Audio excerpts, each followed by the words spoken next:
there we go. Okay, I'm gonna look at this guy. And one last sip of tea. You know what? Smartphone cameras are too good. I'm just gonna come out and say it. They've gotten too good. Because of computational photography and AI, these cameras are sometimes, a lot of the time, better than the camera I'm shooting on right now. So because of that, when I'm taking photos on this thing, I like to edit them so that they look like they aren't taken on a smartphone. Because, let's be honest, photos that come straight from a smartphone have a tendency to look a little bit boring, a little bit stale, a little bit sterile. So in this video, I'm going to show you how you can take your smartphone photos and make them look like they were shot on film. So you can have a photo like this and turn it into this. What you doing on a Tuesday? Do you really gotta get $2 drinks? Girl, just think, let it all sink. Girl, I'm the captain, but you should go down with the ship. That's a metaphor. So how exactly am I going to be doing it? Well, I'm going to be using an app called Moment. Now it's available on both Android and iOS, so this should work on any platform. And the reason I'm using it is not because it has some neat sort of film emulation tricks built into the app, but rather it's because of the way it processes raw images. So as you may know, you're capable of taking raw images right inside the stock camera app on the iPhone, but you can also do it in the Moment app. So let's start by taking a look at these two photos. So the photo on the left here was taken with the iPhone stock app, whereas the photo on the right was taken with the Moment app. And immediately you can see there's a difference. With the iPhone photo, you can see the whole thing is very well balanced, as in all the highlights in the sky are really nicely exposed, all the shadows by the tree, the side of this garage, they all look very bright, almost unnatural. Whereas with the photo by the Moment, you'll see that it is a lot more contrasty. The highlights here almost clipping, probably are clipping, they're very bright. And if we were to stop here, you might say that the iPhone photo actually looks better. And it kind of does. Obviously it's subjective, but it's preserved all the highlights, it's kept all the shadows, it's done a very good job. But what we're going to be doing is embracing all the imperfections in the Moment photo, such as this more natural tone curve, which is much more akin to film stocks than the iPhone. You see, it looks kind of almost more like point and shoot, disposable camera type film. But don't forget, this photo, while some of the information is being crushed, is still raw. So I actually still have all the information in that photo that I need should I want to bring it back down. So let's just start. Let's edit this Moment photo, and I'm going to show you how you can make it look a little bit more like it was shot on film. So when it comes to doing edits like this on your photos, where you're trying to go after a very particular style, like film, like disposable camera film, something like that, I always recommend trying to find reference. I love just going on Pinterest. That's where I find all my reference for this kind of more candid style of film photography. And that means that when you're in the process and you don't really know what to do, you don't know where to go, you're feeling lost in your edit, you can always return back to your reference and just go from there. So one of the things I'm gonna do to start is let's maybe try bring down the highlights and create a little bit more information and get some of this back. So right now what we're trying to do is just build our initial look. Now, one of the things film is really good at is preserving detail. Film has a ton of dynamic range, meaning there's information in the highlights and the shadows. So what I'm going to do is going to lift the edges of the blacks here so that we're getting that little kind of faded look. It's okay that the information, the whites here, are clipping, because you'll see it ends up looking a lot more authentic. I'm gonna warm it up slightly, add a little bit more vibrance, bring down the saturation. Okay, so I'm gonna go here and I'm gonna add a little green into the shadows, because that's something that you typically see in sort of like Fuji stock photos. And oh yeah, there you go. You end up with some of this cheaper film, end up with a sort of a color cast across some of the photos. So similarly, I'm gonna go over to the highlights and just push them a little warmer.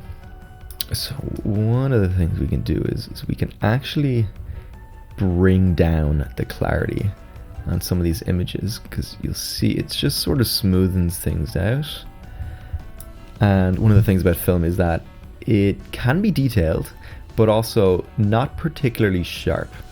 It tends to be quite soft, quite pleasant, kind of smooths over some details, especially on this kind of cheaper style that we're going for. Let's add a little vignette in there as well. So let's just have a quick look where we started and where we are. Oh yeah, okay. This is looking good. I'm liking where this is going. So of course, gotta add grain. You simply have to. It's a prerequisite. So let's just size that up. It's looking pretty good. Okay, make it a little rougher. Sharpening, bring it down. Bring it right down. Again, you want this to look kind of rough, like it's taken with a cheap lens. So let's just zoom in. Have a look at what we've done so far. I think we're getting there. Okay, I don't think it's perfect. You know, I think it's still lacking something. So let's just go in and see what we can do. So first off, I'm gonna try crop this to a more film-like aspect ratio, and let's start adding some masks. So let's choose our sky, and let's see what we can do. We can start bringing down the highlights and maybe just bringing back a little bit more information. Okay, this is looking pretty good. I think I can add a mask around here, just to sort of bring out some of the information. Get our mask, and let's just up the exposure slightly.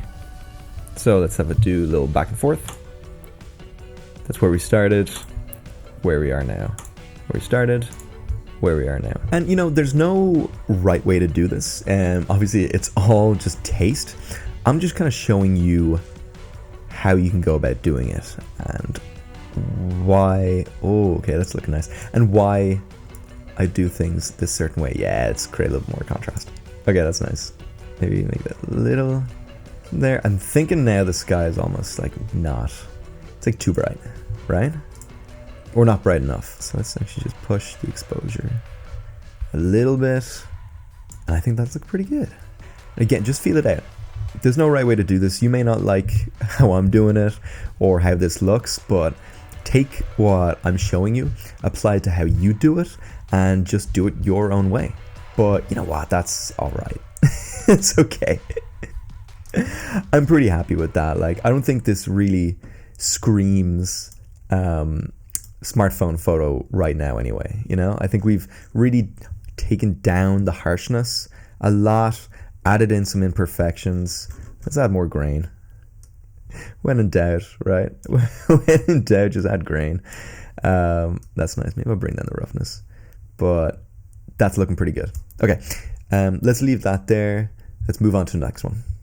Okay, this next one here is a great example of Apple's post-processing, because you will see this was quite a nice scene and the iPhone just overdid it. It's brought down the highlights way too much, brought up these shadows way too much. There's like this blue cast across everything now, and it just does not look that good. Whereas with Moment, even though this is still a raw photo, there's still the same amount of information in this as there is in this, but instead the way it's actually processed it looks so much better. Now, arguably, like, yeah, it's not keeping all the details that the iPhone is, but I think it looks way better the way that it has decided to process this. So let's hop into this one too. Okay, so similarly, let's maybe start by bringing down the highlights a little bit. Let's bring up the shadows a smidge. Again, this is a kind of tough shot because the sun is right in the frame here. Let's just hop to the tone curve. I love the curves. Love the curves. That's it. Make it nice and contrasty. Push that there. Bring that back down. Something like that. Same again. Let's up the vibrance a little, because then we're getting this lovely color coming in here. Sky's a little much, but actually, you know what? It's not looking bad. It's not looking bad. I actually don't mind that. Right. Here we go. Shadows. Similar again. Let's add some green. Push them into those shadows. And again, you may not like this. I don't care. This is the way that I like to edit my photos, to look a little bit more like film. And I think it just works. I think it looks pretty good. Now, let's bring that down. Bring down the clarity. Oh yeah, that's it. Sometimes clarity just pops off. Oh, that's doing all the work for us. Oh, you love to see it. Okay, dehaze. Yeah, sometimes I like adding the dehaze into photos that even aren't necessarily hazy, just because the way that it changes exposure and contrast ratio is really quite nice. I think you can get really lovely results from it. Let's up the vignette a little bit, so it looks like there's like a little bit of light leak coming in here. And again, grain ties it all together. Little 3x2 action. Maybe just pull that in a smidge. And let's just do a quick check. Okay. All right, see? Oh, so much better. Now, a lot of this stuff you can achieve in apps. Obviously, I'm using Lightroom on my desktop here. Typically, if I was doing this, I'd be using Lightroom Mobile. It's my personal go-to. I've been using it for a few years. I'm a big fan. I just noticed this little guy here, so let's get rid of that. Boom. Beautiful.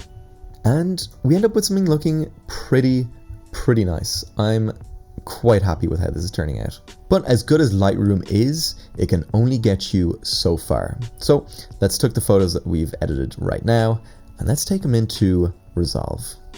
Okay, so we are here in Resolve. I've got my 2 photos here. And with Resolve, it will only accept JPEGs. You can't bring RAW images into Resolve, so you'll have to kind of do some of your pre-processing in Lightroom and then bring it to Resolve to finish it off. What we're going to do here is we're going to go over down to the effects, and it's worth mentioning this only works in Resolve Studio. If you have the free version of Resolve, I don't think this works. I don't think the effects are there. Maybe they are, I don't know. But I know for a fact they're in Resolve Studio.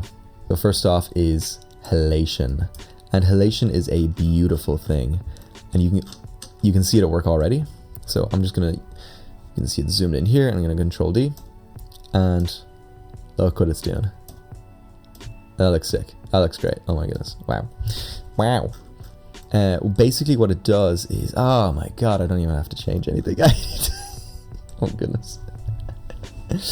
I love how halation looks in Resolve. Basically what it's doing is emulating what happens with a film stock around major highlights like this. So what happens is, basically you get this sort of fogginess around details, and it just looks so good. And it's these small details, things like this, that really sell the effect. So we're gonna add that, and we can kind of come through and we can dial down the strength. Let's see, bring down the brightness of it a little, bring down the saturation. We can even go in and fine tune what we want, so it's a little red. So I'll bring that down, maybe I'll push the blue a little more. Go into the glow, bring up the glow, and I'll just show you what it does. That's crazy, but you can add this beautiful glow. And inside this effect, you can even add grain. So if we didn't add our grain in Lightroom, we can add it in here. But I prefer adding grain as its own effect anyway later on in Resolve, because I think it looks just a little bit better and you get a little bit more control over it. But you come here and then you can go detail loss, and again, just smooths everything over really nicely. And so then let's make a new node and let's add glow. Glow's gonna look crazy, but trust the process. I'm gonna bring this all the way down, go to, that's not it, add, I'm gonna change this to soft light. And it's gonna add a really interesting sort of contrast curve here. Adding the gamma there, and let's maybe bring down the saturation a little bit. Full screen, And let's go Shift D, turn everything off, back on, off, back on. And you just see there that it does a very good job at just giving those finishing touches that really, really nail down that filmic look. Oh, it looks quite good. Oh, it looks quite good. Let's go effects nodes, go back in here, and I am actually going to add in the grain here. Typically, I wouldn't add in two sets of grain like this typically, but I want the halation and the glow to interact with that grain. So we add with something like this. Let's go to the other clip, copy the nodes, go to the other clip, and paste both nodes. Does that work? There we go. And boom, look at that. It's just doing all the heavy lifting. It's doing such a good job. Let's just show you before and after. There we go. That's it. That's the trick. Oh my goodness. So I just kind of want to reiterate again that the results you may get will not be perfect or may not be perfect. I find that this process works really well for landscapes and kind of general stuff like this versus people. If you really, really want to get that old school vintage film look shot on a disposable camera kind of point and shoot style, just shoot on a point and shoot disposable camera, because you will get the look that you're looking for. Or if you're looking for something very particular for a project, shoot your own reference. Like I said, reference is important, but the best reference you can get is if you shot it on the day. So for example, if you're trying to get this kind of look for a film, bring a disposable camera, shoot your scenes, and then take reference pictures with a disposable camera there so you can reference them later when you're doing your grade. And you may ask, well, Robin, if you like the film look so much, why don't you just shoot film instead of trying to do it with a smartphone? That's a very valid point. I'll take it. And the reason I'll tell you is that I don't like shooting film. It's expensive, it's slow. I always forget to get the images processed. In fact, I have a roll here. I've got this roll of Ilford XR2 400 speed film that I've had on my desk for months. I can't remember when I even finished this roll. Come on, focus. Okay, I can't even remember when I finished this roll. It's black and white. I can't wait to see how it looks. I bet it's gonna look sick. Am I ever gonna bring it to somewhere to get it processed? Probably not. Probably. I'm probably gonna forget that I even have it. Maybe I'll take it there this weekend. If I do, I'll let you know. Anyway, that's why I prefer editing my photos to look like film than to actually shoot film, because I'm bad at it. Whereas with this, I can kind of mess around as I please and get a look the way I want it to look. But yes, I am willing to admit there is a sort of je ne sais quoi about shooting film that you just can't get with digital photography.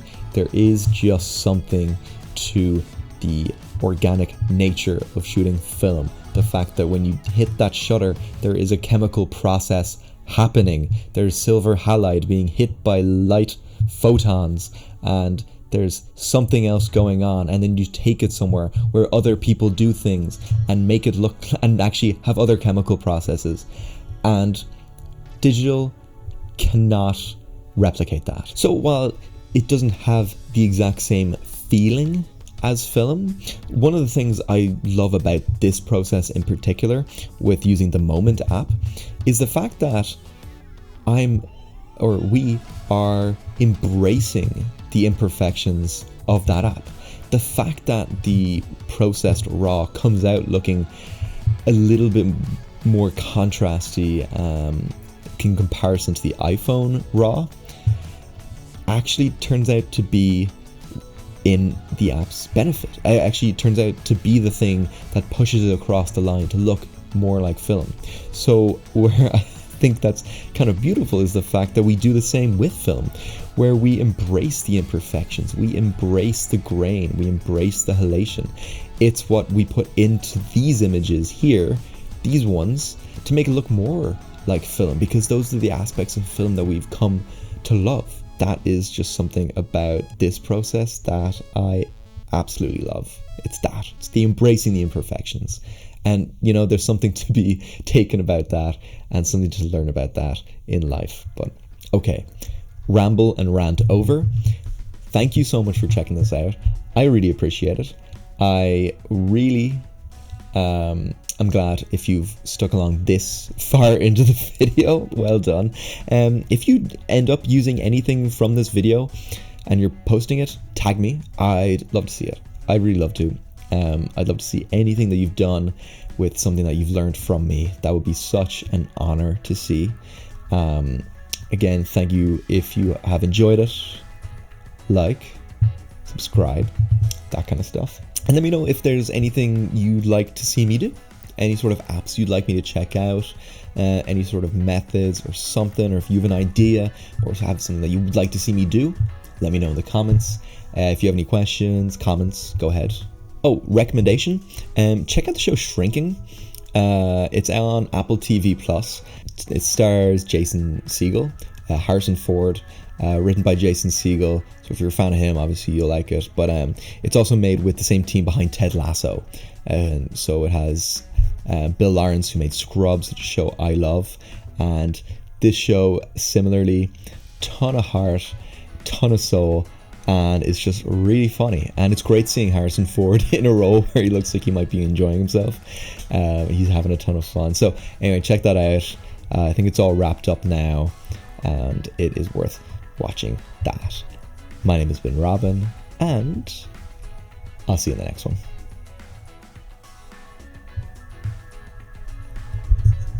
And we'll cut. And we'll cut.